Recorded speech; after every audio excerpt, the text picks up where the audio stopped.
So when people say that they can't lose weight, people typically blame it on things such as genetics and hormones or thyroid or things in their life. People actually fail to take ownership on their own actions. Now, sometimes it can just be a case of that you are simply missing things that could be causing you to be in a positive energy balance. So in this video, I'm going to talk about some of the things that you may be missing within sort of tracking and within sort of being accountable within your diet, or just overall lifestyle things, which may be why your body weight is stalling. Now, ultimately, if your body weight is stalling or you're gaining weight, you have to be in a positive energy balance. There is nothing else going on.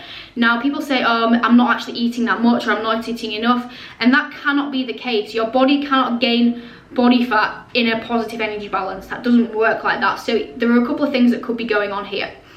So the first thing is that you could be eating within your calories absolutely fine, but you aren't very, very active. So you're living a very sedentary lifestyle, your steps aren't particularly high, you're not really going to the gym or keeping active in any other way, which then basically means that those calories that you are consuming are still either a maintenance or a surplus, even if they are lower than the average of 2,000 for a female, because you're not moving. And especially if you are a shorter human, the taller you are, the more calories your body needs to maintain its weight.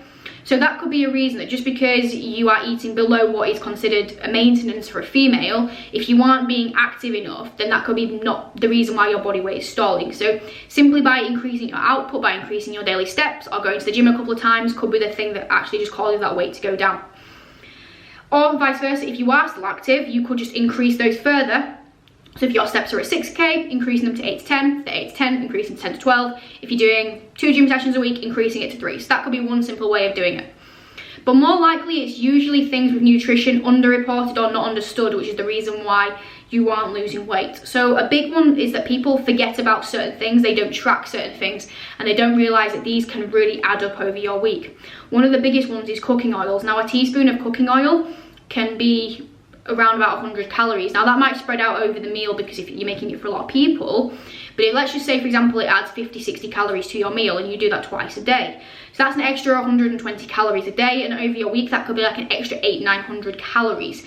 Other bits that people don't track in as well is when people go and get like a coffee, like a Costa, and they have like a milky latte or a cappuccino, those can be again 100-200 calories. You have a couple of those a day, that's an extra 200 calories a day, an extra, you know, it's over 1,000 again in your week. And if you're doing that and having cooking oil, then that's an extra like 2,000 calories already across your week that you're not accounting for. Little things like little nibbles, some people just have like a biscuit in the office, someone passes them around, or a little chocolate in the office, or you're baking with family and friends, or your little one, and you're just having a couple of spoonfuls of it.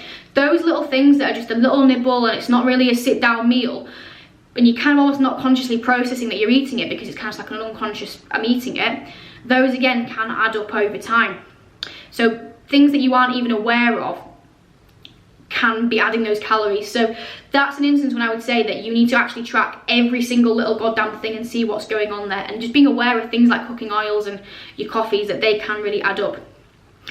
The next thing is just underreporting. So you actually overeat and you don't want to be accountable to it, so you don't actually track that bit in, and you kind of forget about it the next day or two, and then you don't know why your weight's gone down. So if you do go over your calories for whatever reason, just track it in and be accountable to it. You know, if you're lying and saying, oh no, my weight's not going down, but you know, the times when you do overeat, you just don't want to report it because it's like out of sight, out of mind, I don't want to hear about it because it's not happened, then you're just lying to yourself. And that sounds quite blunt, but ultimately if you can't be 100% honest, then the reason that your weight isn't going down is simply because you can't be 100% honest with yourself. And if you are overeating for whatever reason, it's better to hold yourself accountable and then find the reasons as to why.